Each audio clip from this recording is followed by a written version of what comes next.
Hello, today I read from the book of 1 Kings, the chapter 10. Chapter 9 it was about Solomon's greatness and downfall.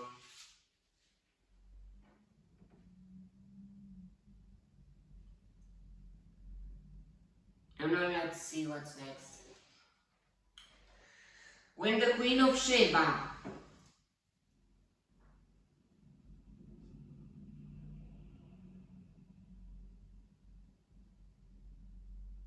heard about the fame of Solomon and his relation to the name of the Lord, she came to test him with hard questions. His relation to the name of the Lord, wow. So maybe not just Solomon, and not just the Jewish people had relation with God. Maybe other people too.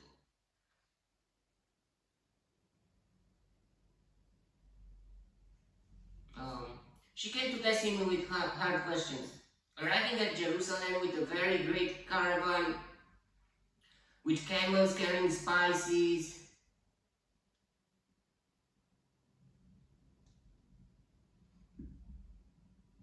large quantities of gold, and precious stones.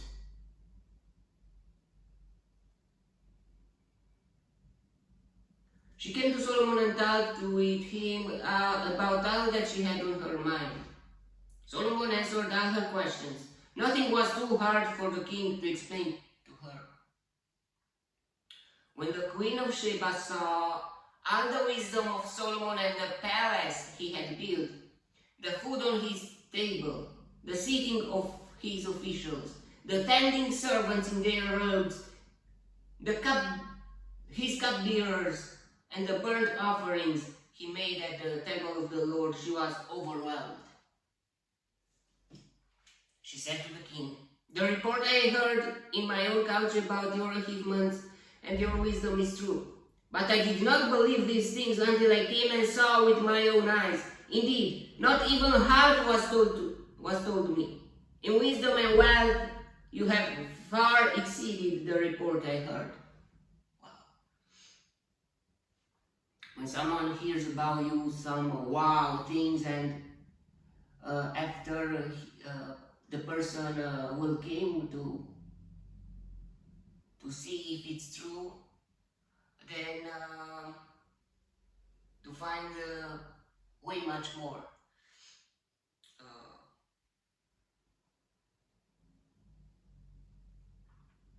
How happy your men must be. How happy your officials who continually stand before you and hear your wisdom.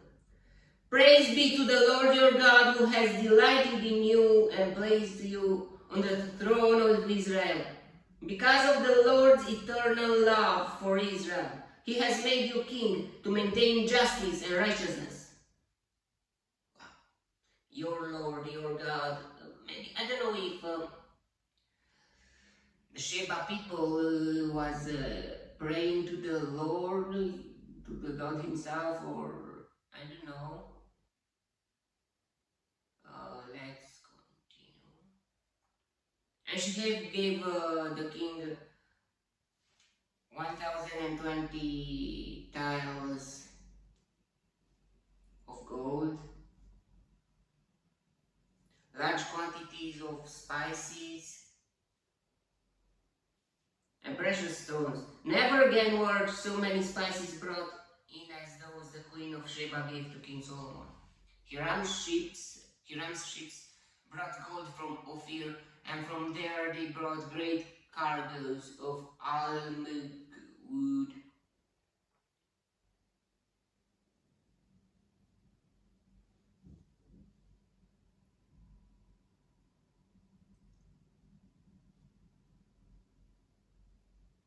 and precious stones.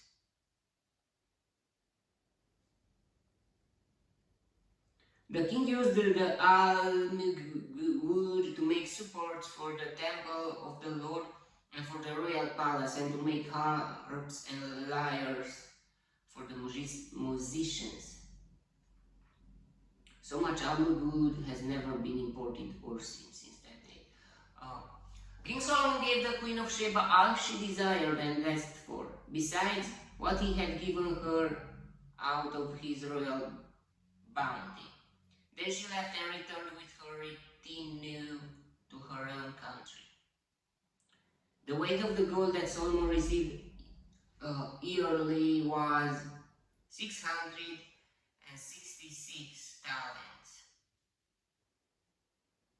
not including the revenues from merchants and traders and from all the Arabian kings and the governors of the land.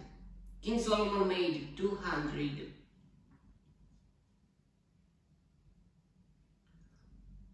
large shields of hammered gold,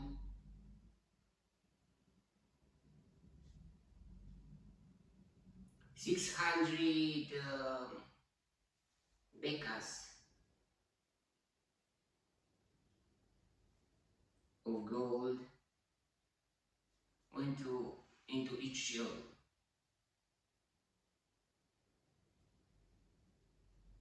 He also made 300 small shields of hammered gold,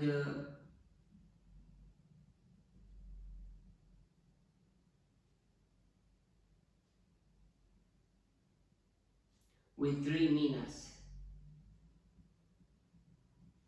of gold in each shield.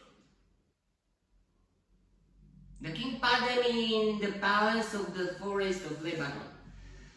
Then the king made a great throne inlaid with ivory and overlaid with fine gold. The throne had 6 steps, and its back had a rounded top. On both sides of the seat were armrests with the lion standing beside each of them. 12 lions stood on the 6 steps, one at either end of each step. Nothing like it had ever been made for any other kingdom.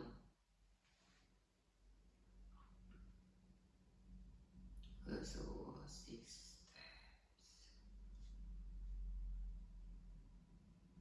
12 lions. All King Solomon goblets were gold.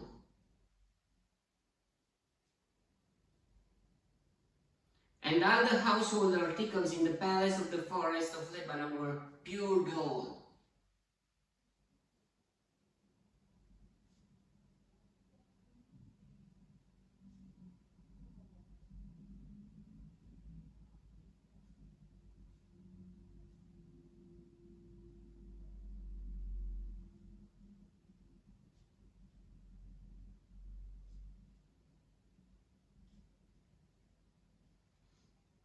Nothing was made of silver, because silver was considered too little value in Solomon's days. The king had a fleet of trading ships.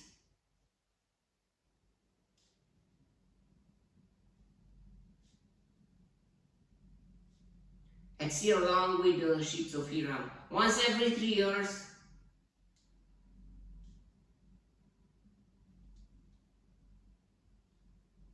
it returned carrying gold, silver,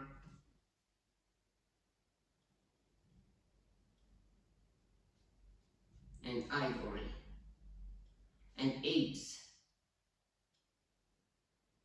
and baboons.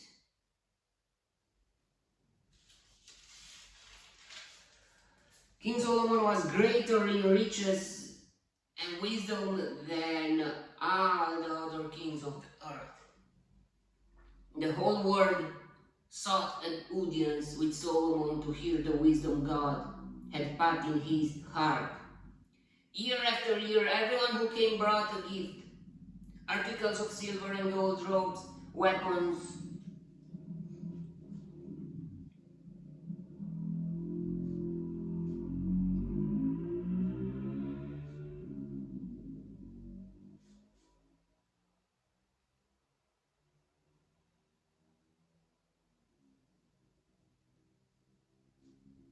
and spices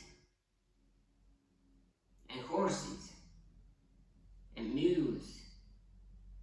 Solomon accumulated chariots and horses. He had 1,400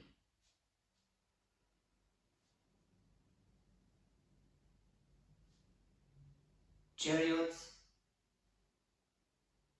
It means 1,400, but it's interesting, 1,400 chariots and 12,000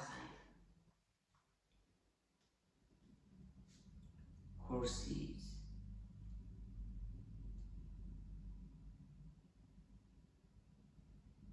Which he kept in the chariot cities and also with him in Jerusalem.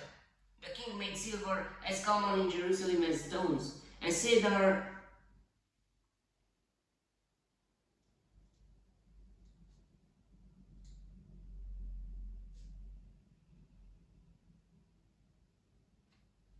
as plentiful as sycamore fig trees.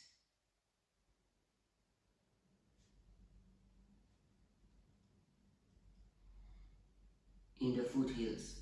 Solomon's horses were imported from Egypt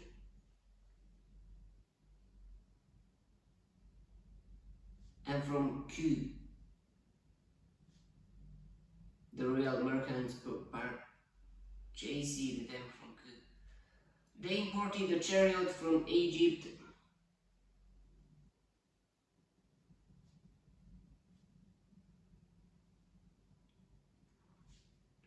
for 600 shekels of silver, and the horse for 150. They also exported them to all the kings of the Hittites and of the Arameans. Wow. A wise man, how much can change the wildness of a country from stone into silver. I mean, to turn the stone into silver, and to turn the sycamore fig trees, the wild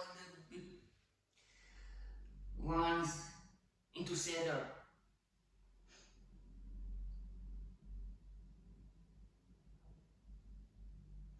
We miss, in Romania, we miss people with wisdom. I mean, that wise people that can change the world in just a lifetime.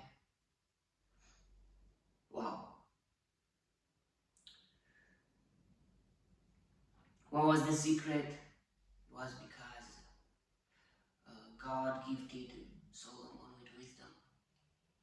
And the fear of fear of the Lord is the first step into become wise. Okay, that was the chapter. May the God bless me, protect me, and delight me in the next chapter too. And if you want, so you'll see me there too. God bless you all, and goodbye.